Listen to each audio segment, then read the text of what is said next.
உங்கள் அனைவரையும் நானும் ஒரு முறை வருக வருக என வரவேற்பதில் மகிழ்ச்சி அடைகிறேன்.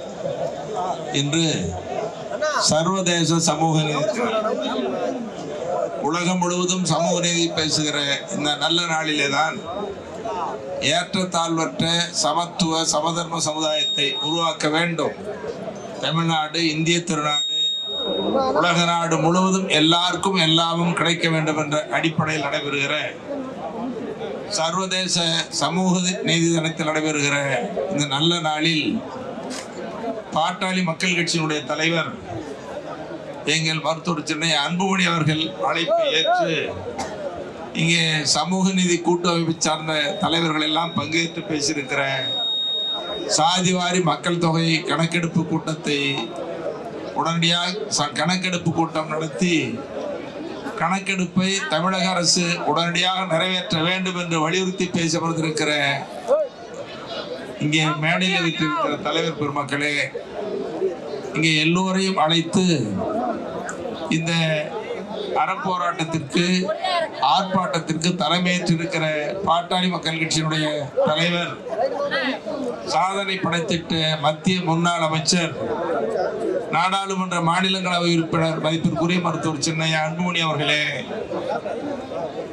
எனக்கு முன்பு இங்கே வரவேற்று பேசியிருக்கிற நம்முடைய பாட்டாளி மக்கள் கட்சியினுடைய மூத்த அமைச்சர், சாதனை படைத்த அமைச்சர் மதிப்பிற்குரிய ஏ.கே. மூர்த்தி அவர்களே, இதையெல்லாம் ஒருங்கிணைத்து நடத்தி கொண்டிருக்கிற, இறுதியாக நன்றி சொல்ல இருக்கிற வழக்கறிஞர் பாலு அவர்களே, பங்கேற்றிருக்கிற தொடர்வண்டித்துறையில் சாதனை படைத்திட்ட அமைச்சர், IAS ஓய்வு பெற்ற அதிகாரி மரியாதைக்குரிய அரங்க வேலு அவர்களே, சட்டமன்ற உறுப்பினர்கள் மதிப்பிற்குரிய அன்பு தம்பிகள் அருள் அவர்களே, சதாசிவம் அவர்களே, சிவகுமார் அவர்களே, இங்கே வாழ்த்தி பேசியிருக்கிற இந்த போராட்டம் வெற்றி பெற வேண்டும், இந்த போராட்டம் தமிழ்நாடு முழுவதும் தொடர வேண்டும் என்று வலியுறுத்தி அமர்ந்திருக்கிறேன்.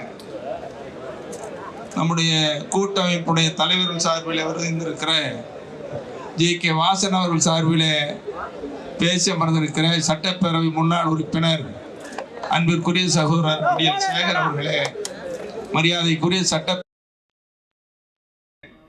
ரவி பச்சமுத்து அவர்களே, செந்தமிழன் அவர்களே, திருமாறன் அவர்களே, ஆறுமுகம் அவர்களே, செல்வகுமார் அவர்களே, ஏர்போர்ட் மூர்த்தி அவர்களே, சேதுமாதவன் அவர்களே, முத்து ரமேஷ் அவர்களே, தமிழரசன் அவர்களே, சரவணன் அவர்களே, இன்னும் மேடையில் வைத்திருக்கிற கூட்டமைப்பு கட்சிகளின் சார்பில் பங்கேற்றிருக்கிற வருகின்றிருக்கிற அருமை சகோதர சகோதரிகளே, பாட்டாளி மக்கள் கட்சியினுடைய நிர்வாகிகளே, செயல் வீரர்களே, எல்லாவற்றிற்கு மேலாக எங்களுக்கு வலுவாக இருக்கிற, வலிமையாக இருக்கிற வெட்டிவாய் என்று சொன்னால் கட்டி வந்து காலடியில் வைத்திருக்கிற வீரமிக்க இளம் சிங்கங்களே, தொலைக்காட்சி நண்பர்களே, பத்திரிகை நண்பர்களே, காவல்துறை நண்பர்களே, அன்பு பாட்டாளி சொந்தங்களே, சகோதர சொந்தங்களே, உலகத்துணை பேருக்கு அன்பான வணக்கம்.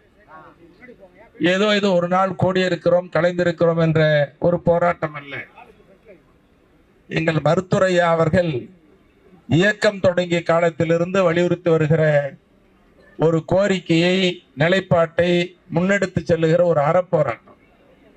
எங்கள் சென்னை அன்புமணி அவர்கள் தலைமையில் நடைபெறுகிற இந்த போராட்டம், இந்த போராட்டத்தில் பங்கேற்று வாழ்த்தி பேசியிருக்கிற, இந்த போராட்டம் வெற்றி பெற வேண்டும் என்று பேசியிருக்கிற அனைத்து தலைவர்களுக்கும் முதலில் நான் நெஞ்சார்ந்த நன்றியை தெரிவித்துக் கொள்கிறேன். நான் சொன்னேன் இது உலக சமூக நீதி தினம் என்று சொன்னேன். அப்ப சமூக நீதி என்றால் என்ன என்பதை அரசும் நாட்டு மக்களும் புரிந்து கொள்ள வேண்டும். ஏற்றத்தாழ்வற்ற சமுதாயத்தை உருவாக்குவதுதான் சமூக நீதி. சமூகம் என்பது மக்கள் சேர்ந்து வாழ்கிற கூட்டத்திற்கு பெயர் சமூகம் என்று சொல்லுகிறோம். இந்த சமூகத்தில் ஏற்றத்தாழ்வு இருக்கிறது, மேடு பள்ளங்கள் இருக்கிறது, இது சமநிலை வேண்டும் என்பதுதான். அநீதி இருக்கிறது, ஆகவே சமூகத்தில் அநீதி இருக்கிறது, இந்த அநீதி களையப்பட வேண்டும், நீதி வேண்டும் என்பதுதான் சமூக நீதி. இந்த சமூக நீதியின் ஒரு அங்கம்தான் இடஒதுக்கீடு. அப்ப இடஒதுக்கீடு மட்டும் சமூகத்தை மேம்படுத்தி விடாது, எல்லா நிலையிலும் நீதி வேண்டும் சமூகத்துக்கு. அதுல படிப்பதற்கு, வேலைக்கு செல்வதற்குமான ஒரு வாய்ப்பு தான் இடஒதுக்கீடு. ஆகவே அந்த இடஒதுக்கீட்டை பெற வேண்டும் என்று எல்லா தலைவர்களும் எல்லா கட்சிகளும் சொல்லி வருகிறார்கள். இன்னும் சொல்ல போனால் எங்கள் சென்னை மருத்துவர் அன்புமணி அவர்கள் இந்த சாதிவாரி மக்கள் தொகை கணக்கெடுப்பை நடத்த வேண்டும் என்று தொடர்ந்து அறிக்கைகள், போராட்டங்கள், செல்லுகிற இடங்களில் எல்லாம் பேச்சு. அதோடு எங்கள் மருத்துவர் ஐயா அவர்கள் இயக்கம் தொடங்கிய காலத்திலிருந்து தீர்மான வடிவில் அல்ல, பல கட்ட போராட்டங்களை நடத்துறாங்க. நாங்கள் எல்லாம் போராட்டம் நடத்தினோம். அந்த போராட்டம் என்பது இன்னும் வெற்றி பெறவில்லை, இன்னும் ஓடிக்கொண்டே இருக்கிறது. ஆகவே எங்கள் மருத்துவர் ஐயா அவர்கள் என்று சொன்னார்கள், மணி நீங்க சொல்லிட்டு வாங்க, இதுல பங்கேற்று இருக்கிற தலைவர்களுக்கு நான் சொன்னதாக வாழ்த்து சொல்லுங்க. சமூக நீதியில் இருக்கிற எல்லா சமுதாய சங்கங்களும் ஒன்றாக இணைய வேண்டும், மேலும் வர வேண்டும், அப்பொழுதுதான் வலுப்பெறும். இப்போ சாதிவாரி மக்கள் தொகை கணக்கெடுப்பு என்பது இன்று நேற்று மட்டுமல்ல. மருத்துவர் ஐயா அவர்கள் நாங்கள் மாநாடு நடத்துவோம். அந்த மாநாட்டில் எல்லா சமுதாய தலைவர்கள் பங்கேற்பார்கள். அப்பொழுது பேசுவது, அரசே உடனடியாக ஜாதிவாரி மக்கள் தொகை கணக்கெடுப்பை நடத்த வேண்டும். இது 35 ஆண்டுகளுக்கு மேலாக சொல்லி வருவது, 40 ஆண்டுகளுக்கு மேலாக தீர்மானித்து வருவது.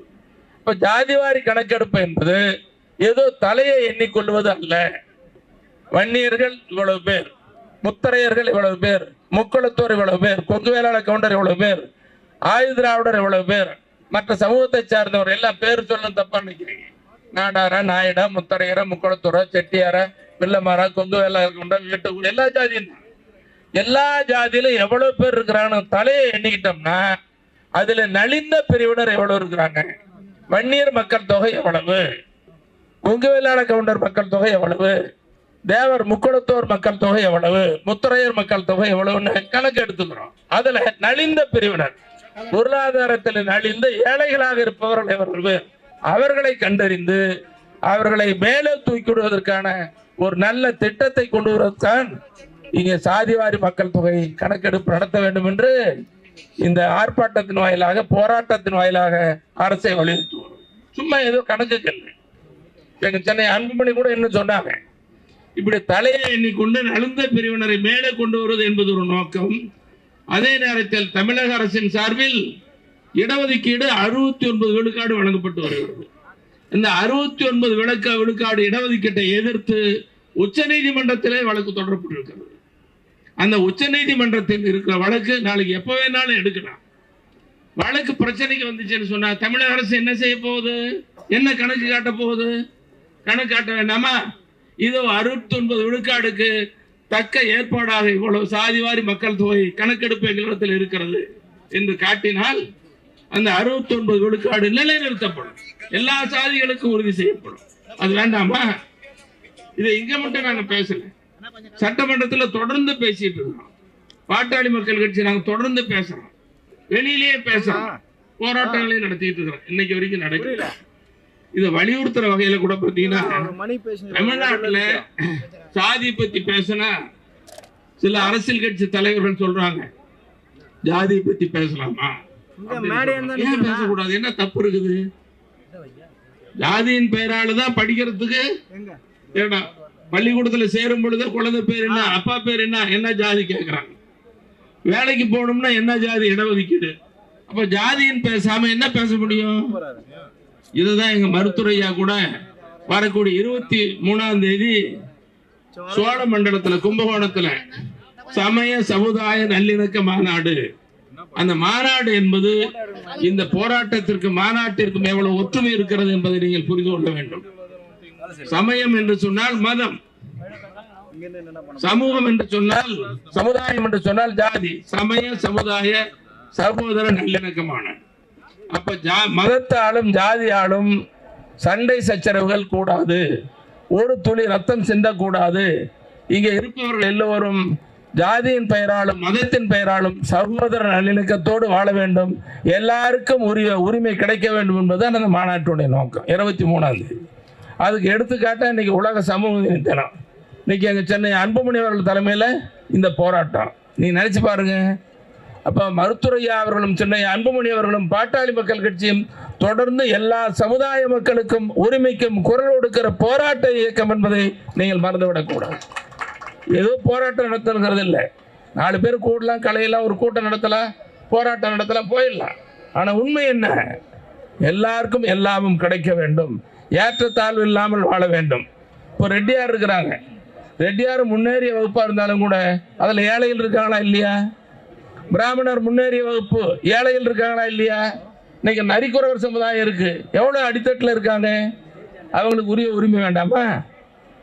ஆகவே நீ ஒவ்வொன்றும் கேட்டு பாருங்க. எந்த ஜாதி சங்க தலைவர்களை கேட்டாலும் சொல்லுவாங்க ஜாதி வாரி கணக்கெடுப்பு நடத்தப்பட வேண்டும். இது எல்லாருடைய கோரிக்கை. இது அரசு மறுக்குது, தட்டி கழிக்குது. ஏன் தட்டி கழிக்குது? இது மத்திய அரசு எடுக்கணும்னு சொல்றாங்க. மத்திய அரசு எடுக்க வேண்டிய அவசியம் இல்லை. மாநில அரசாங்கத்துக்கு உரிமை இருக்கிறது. ஒரு ஊராட்சி மன்றத்தில் ஜாதி வாரி கணக்கெடுப்பு நடத்தலாம், ஒரு பேரூராட்சி நகராட்சியில் எடுத்தலாம், அரசு சட்டம் சொல்லுது. ஆகவேதான் அந்த அடிப்படையில் தமிழக அரசு இனியும் தட்டி கழிக்காமல், இது முதல் கட்ட போராட்டம், தொடக்க போராட்டம், இந்த போராட்டத்தை நீடிக்க விடக்கூடாது. நீடித்தால் மிகப்பெரிய போராட்டமாக வலுப்பெறும். ஆகவே வலுப்பெறுவதற்கு முன்பு தமிழக அரசு உடனடியாக ஜாதிவாரி மக்கள் தொகை கணக்கெடுப்பை நடத்த வேண்டும். அதனுடைய புள்ளி விவரங்களை கொண்டு மேம்பாட்டு திட்டங்களை வழங்க வேண்டும். 10.5 என்பது சாதாரணமானதல்ல, அதையும் நிறைவேற்றுவதற்கு அரசு முன்வர வேண்டும் என்று அரசை வலியுறுத்தி இந்த போராட்டத்தில் பங்கேற்றிருக்கிற தலைவர்களுக்கும் பங்கேற்ற உங்கள் அனைவருக்கும், ஊடக நண்பர்களுக்கும், காவல்துறை நண்பர்களுக்கும் நன்றி என நன்றி சொல்லி அமர்கிறேன். நன்றி.